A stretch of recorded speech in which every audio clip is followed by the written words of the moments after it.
Buenas noches, profesor. Buenas noches, compañeros. Mi nombre es César Rodríguez y esta es la actividad número 2, sistemas distribuidos. Video explicatorio. Vamos a ver los tipos de comunicación de los sistemas distribuidos. ¿Qué son los modelos de comunicación? Es la forma como se comunican los diferentes dispositivos en un sistema distribuido. Los componentes de los modelos de comunicación están basados en sintaxis, el cual se refiere a tipos y formatos en los que se comunican los dispositivos, o lenguaje, y el transporte es la forma en la que se va a entregar la comunicación. La característica de los modelos de comunicación: no existe la memoria compartida, por eso los procesos de comunicación tienen que someterse a varias reglas ya implementadas y estandarizadas. En el semestre pasado vimos todo el modelo y protocolos de comunicación, y en el video anterior también estuvimos viendo los diferentes protocolos. Modelo cliente-servidor. Es un modelo de comunicación en el cual un cliente realiza una o varias peticiones a un servidor y éste devuelve la información y archivos solicitados. La tecnología cliente-servidor es un modelo que implica productos y servicios enmarcados en el uso de la tecnología de punta y que permite la distribución de la información de forma ágil y eficaz. Las diversas áreas de una organización, empresas o instituciones públicas o privadas, así como también fuera de ella. En la imagen se pueden ver los diferentes tipos de clientes, que pueden ser desde un móvil, una oficina, cualquier computadora, por medio de la internet, a un servidor.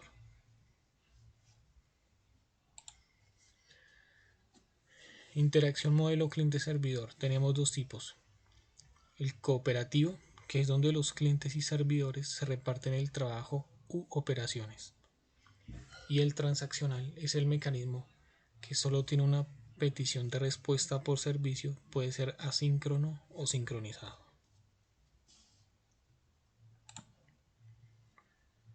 Síncrono es la comunicación síncrona. El cliente envía una petición y para todo el programa hasta que se envía la respuesta, y tiene dos variantes: controlada, cuando tiene middleware y puede ofrecer conexión y respuesta; no controlada, cuando no tiene middleware.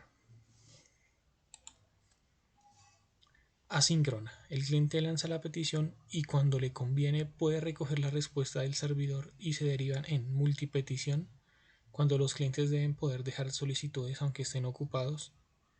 Interrogación: preguntar desde el cliente si la respuesta está disponible. Almacén de respuestas: almacenar y guardar respuestas hasta que el cliente esté disponible.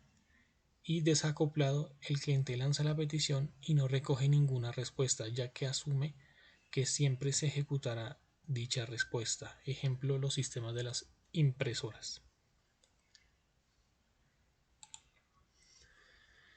Arquitectura web de los sistemas distribuidos. La arquitectura web es la jerarquización de la información en un sitio web. Así como la arquitectura tradicional se trabaja la estructura de una construcción, sea casa o edificio, la arquitectura web trabaja la estructura de una página web, las categorías que lo conforman para su optimización de cara al posicionamiento de los buscadores. Algunos conceptos claves para entender la arquitectura web son la taxonomía web y la ontología web.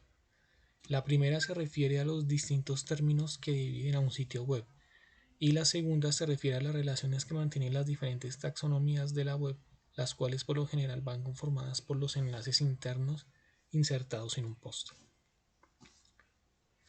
La arquitectura web se basa en el modelo de objetos distribuidos que se comunican por parámetros XML y utilizando como transporte los protocolos estándar de Internet. Es aquel que está gestionado por un servidor y sus clientes invocan sus métodos utilizando un método de invocación remota. El cliente invoca el método mediante el mensaje al servidor que gestiona el objeto, se ejecuta el método en el servidor y el resultado se devuelve al cliente en otro mensaje. Tipos de arquitectura web. Hay muchas formas de estructurar un sitio web, pero en este caso vamos a hablar sobre tres principales: la arquitectura plana, la arquitectura vertical y la arquitectura silo. La arquitectura de la información plana consiste en que desde el home o página de inicio se enlazan a todas las categorías. Desde cada categoría se enlazan a todas las subcategorías y así sucesivamente. Esto no es muy recomendable, ya que los rastreadores hacen mucho esfuerzo y tanta información puede abrumar al usuario. La arquitectura web vertical está pensada para páginas muy especializadas en determinadas temáticas, lo que supone que hay mayores niveles de clic. Se entiende como vertical ya que entraría en una categoría, luego en la subcategoría, luego en otra y así sucesivamente debido al nivel de especialización. La arquitectura de la información en silo suele ser la más recomendable, ya que organiza los keywords por silos, ejemplo, página de inicio, después las secciones de página y así sucesivamente en orden. Aquí vemos una imagen con la arquitectura silo, aquí vemos la página y aquí vemos el orden de las subdivisiones de aquella página y después el orden de cada una.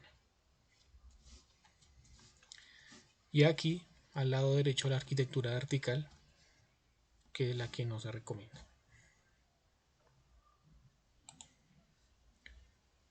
Arquitectura web.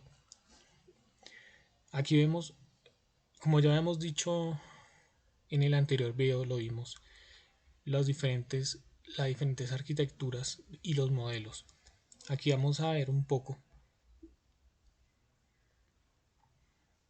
el modelo TCP/IP y la suite de protocolos. Entonces la capa de aplicación maneja los siguientes suites: SSH, FTP, SMTP, DHCP, DNS, SNMP y HTTP.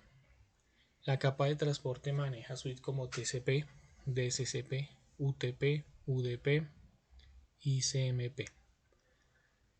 La capa de Internet, suites como IP, ICMP, IPsec y GMP.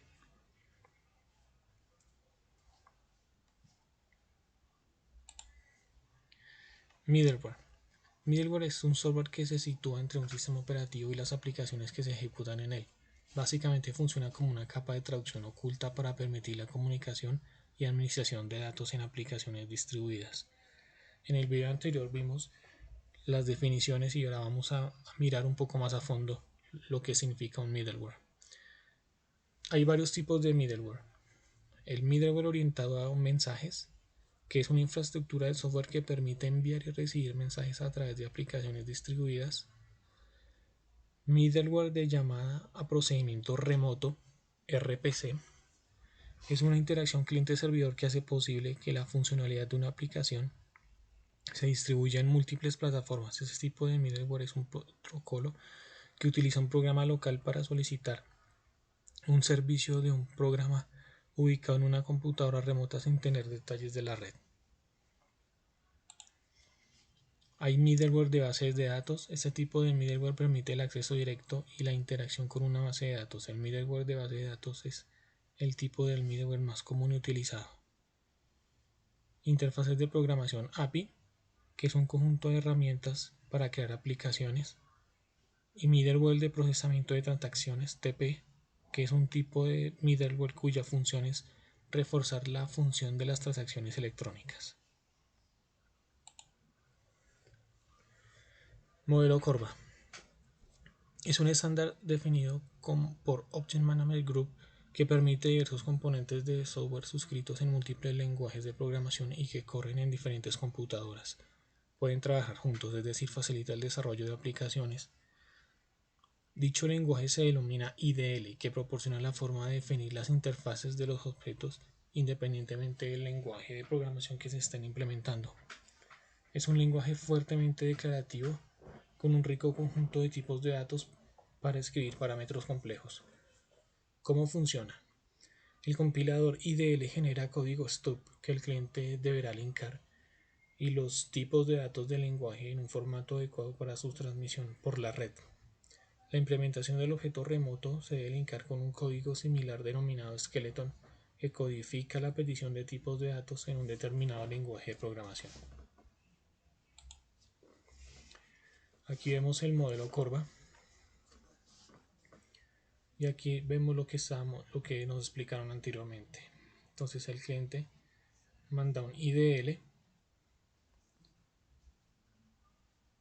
el ORB es la interfase que se comunica con el skeleton del servidor. Vemos que Corva soporta Ada, C++, Lisp, Java, C, Ruby, COBOL y Python. Python es el lenguaje de programación que más está ganando terreno actualmente.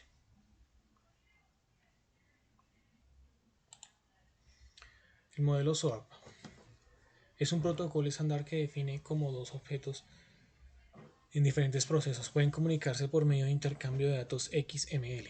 SOAP es un protocolo escrito en XML para el intercambio de información entre aplicaciones.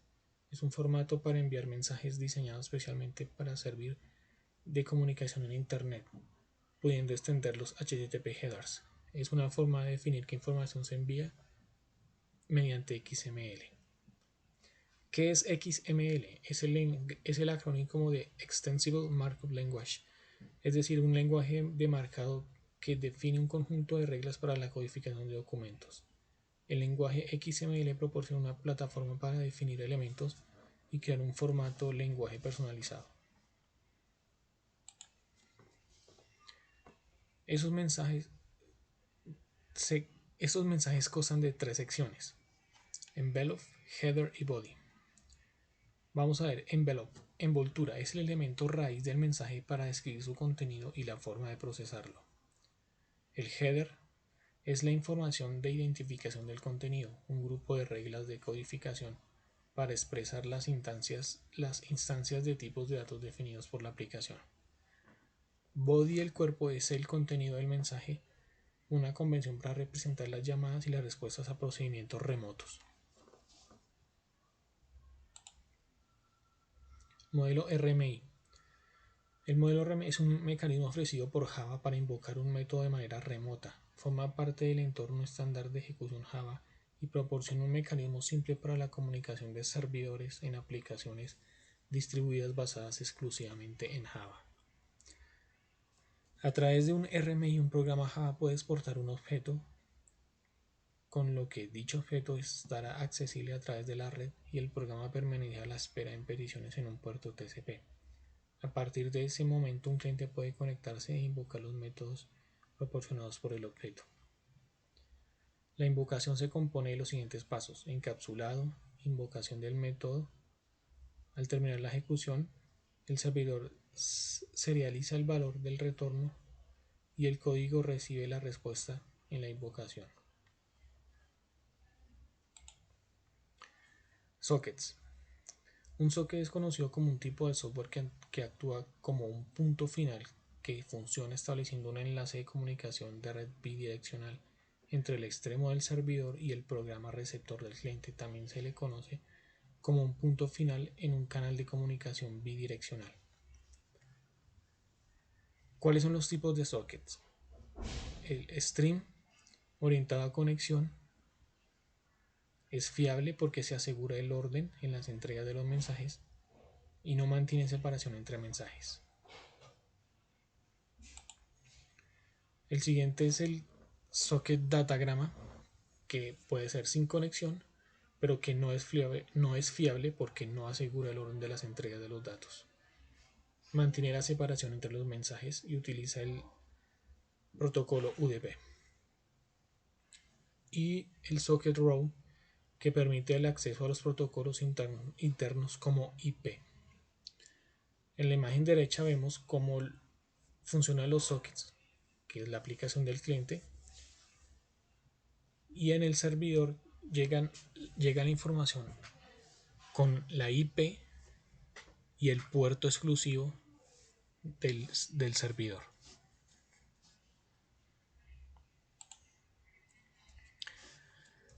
La última tecnología, que es la más nueva, es REST.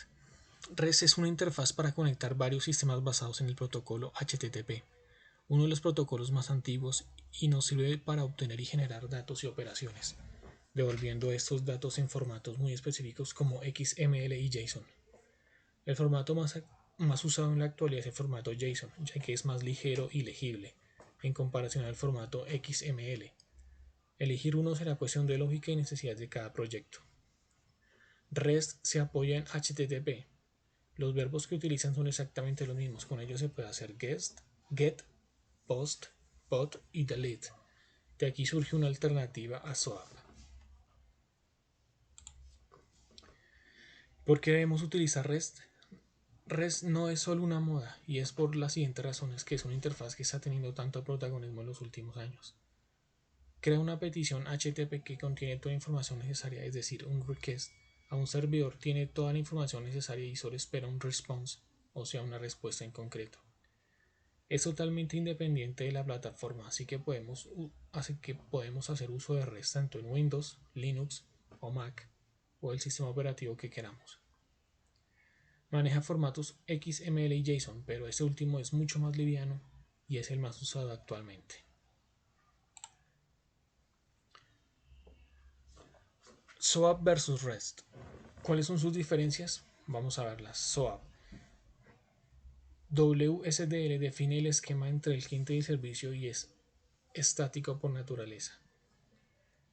SOAP construye un protocolo basado en XML sobre HTTP o a veces sobre TCP/IP.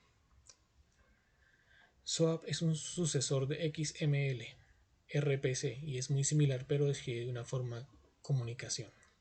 Varios lenguajes de programación tienen soporte nativo para SOAP. Normalmente necesita de un URL de servicio para llamar sus funciones sin necesidad de un código específico. Y REST permite muchos formatos de datos diferentes, mientras que SOAP solo permite XML. Si bien eso parece que agrega complejidad a REST porque necesita manejar múltiples formatos, en mi experiencia ha sido bastante beneficioso porque JSON por lo general es un mejor ajuste para los datos y analiza mucho más rápido. REST permite un mejor soporte para los clientes del navegador debido a su soporte para JSON. REST tiene mejor rendimiento y escalabilidad. Las lecturas REST se pueden almacenar en caché, las lecturas basadas en SOAP no se pueden almacenar en caché. No se requiere de ninguna herramienta costosa para interactuar con el servicio web. Incluso en lenguajes de programación antiguos se puede hacer la comunicación a través de HTTP. Eficiente, SOAP usa XML para todos los mensajes. REST puede usar formatos más pequeños como son texto plano, HTML, XML, JSON, etc. Y es más rápido porque no requiere procesamiento extenso. Muchas gracias.